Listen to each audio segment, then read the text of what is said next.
பலரும் இந்த காலத்துல அதிக அளவில் இந்த கடன் பிரச்சனையினால பாதிக்கப்பட்டவங்க பயந்து நாட்டை விட்டே ஓடிய நிலைமையும் இருக்கு.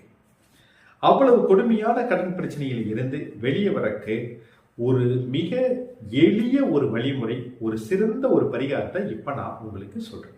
இந்த வழிபாட்டை சனிக்கிழமை அன்னைக்கு தான் நீங்க செய்யணும். அதுவும் குறிப்பா தேய்பிரை சனிக்கிழமை அன்று ஆரம்பிக்கணும். இந்த வழிபாட்டை நீங்க ஆரம்பிக்கிறதுக்கு முதல் நாள், அதாவது வெள்ளிக்கிழமை அன்னைக்கு ஒரு வெள்ளை கலர்ல ஒரு துணி எடுத்துக்கணும். அதை சதுரமா வெட்டிக்கோங்க. எந்த அளவுங்கிறதெல்லாம் கிடையாது, ஒரு குறிப்பிட்ட அளவுல நீங்க சதுரமா நீங்க வெட்டிக்கலாம்.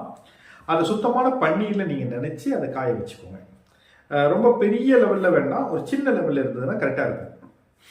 அதே போல கடைக்கு போய் வால் மிளகு வாங்கிக்கோங்க. சரியா 48 வால் மிளகுகளை மட்டும் எண்ணி தனியா எடுத்து வச்சுக்கோங்க. இந்த வால் மிளகை நம்ம காய வச்சிருக்கிற இந்த வெள்ளை துணி